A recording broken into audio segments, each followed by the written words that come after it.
सहारनपुर में पूर्व मुख्यमंत्री एवं सपा मुखिया अखिलेश यादव बुधवार को आयोजित एक शादी समारोह में शामिल होने पहुंचे थे। उन्होंने यहां भाजपा सरकार पर जमकर निशाना साधा।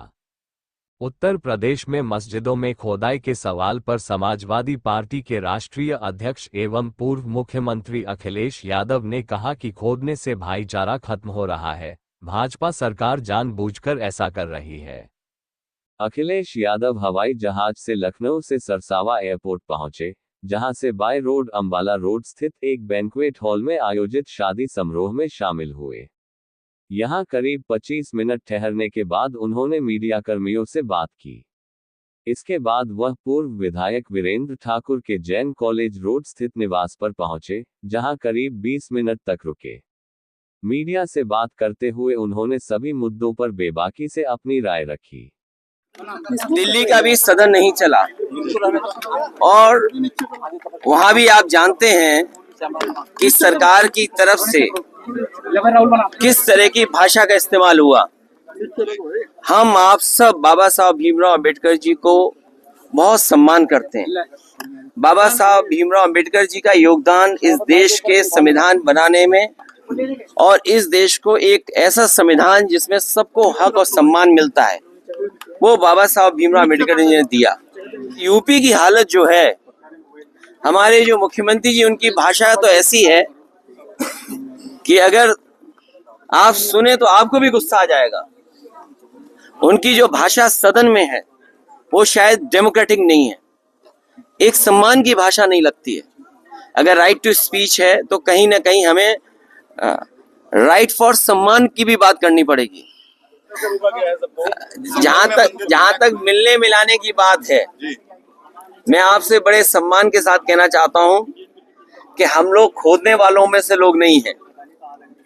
देश और समाज को तरक्की खुशहाली पे रास्ते पे ले जाने के लिए नए रास्ते खोजते हैं, खोदने वाले नहीं। हम लोग नए रास्ते खोजने वाले हैं और ऐसे रास्ते खोजना चाहते हैं जिससे हमारा देश मजबूत हो।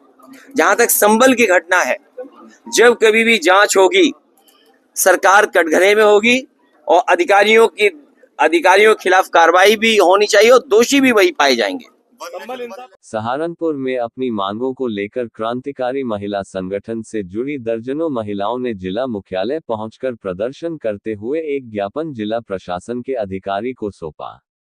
जिला अध्यक्ष दीपिका ने बताया कि उनके संगठन से जुड़ी एक महिला के साथ कुछ लोगों ने लोन के नाम पर फ्रॉड कर फरार हो गए हैं और अब बैंक द्वारा उनको नोटिस दिया जा रहे हैं, जिसके लिए उन्होंने आज जिला अधिकारी के यहाँ ज्ञापन देकर कार्यवाही की मांग की है।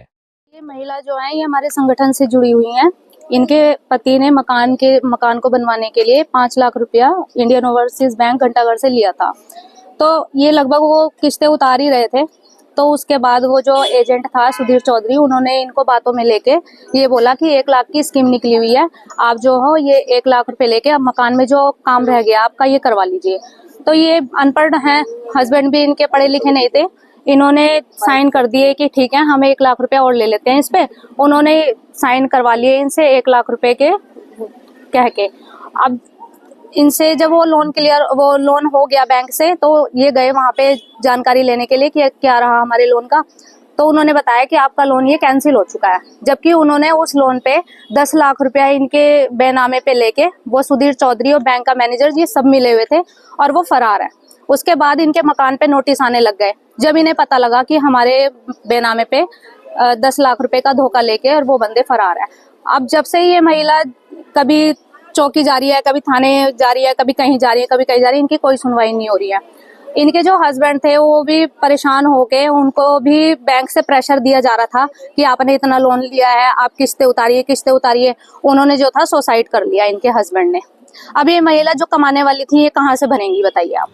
सहारनपुर में अल्पसंख्यक अधिकार का मुख्य उद्देश्य अल्पसंख्यक समुदाय के अधिकारों की रक्षा, उनकी भाषा, जाति, धर्म, संस्कृति, परंपरा आदि की सुरक्षा को सुनिश्चित कराना है।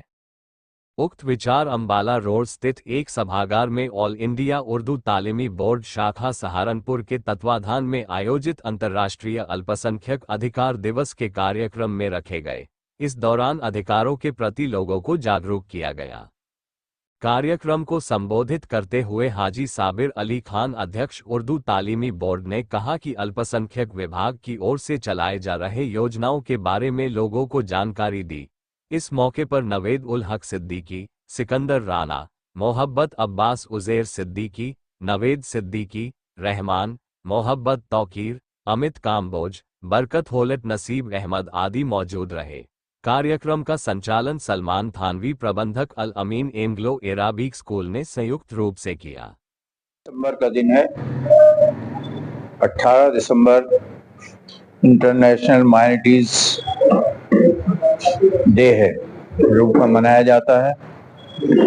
और इसको मनाने का सही तरीका तो ये होना चाहिए था कि जो हमारी माइनॉरिटीज मिनिस्ट्री है, खासतौर से इंडिया की, उन लोगों को प्रोग्राम करने चाहिए और हिंदुस्तान में रहने वाले अल्पसंख्यकों को, इसमें हिंदू, हमारे सिख भाई हैं, बौद्ध हैं, जैन हैं, मुस्लिम हैं, इनमें उनको ये बताना चाहिए कि आपके क्या क्या हकूक हैं, आपके राइट क्या हैं जो आपको मिलने चाहिए।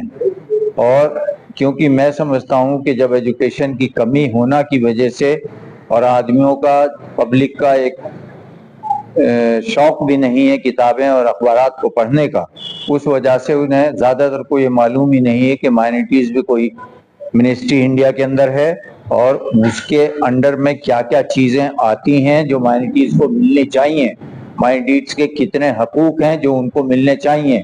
लेकिन जब उन्हें मालूम ही नहीं तो वो क्या माल है, वो मांगी किस चीज़ की करेंगे।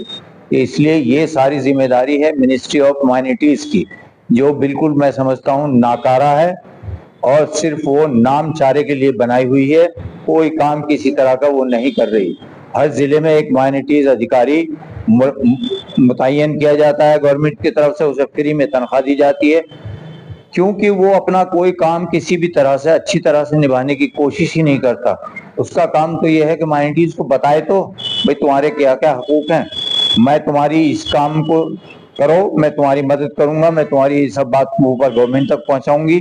नहीं, सिर्फ तनख्वाह लेने के लिए फ्री में एक ओहदा बना दिया गया। तो मेरी तो गवर्नमेंट ऑफ इंडिया से ये मांग है कि माइनॉरिटीज का जो एक हर स्टेट में, हर जिले में एक अधिकारी बिठाया गया है, इनको सबको बर्खास्त कर दिया जाए, बिल्कुल इन्हें बर्खास्त कर दिया जाए और इनको जितनी तनख्वाहें पीछे दी गई हैं इस ओहदे की, वो भी इनसे सब वापस ले दिया जाए और माइनॉरिटीज के कामों में उसको बांट दिया जाए।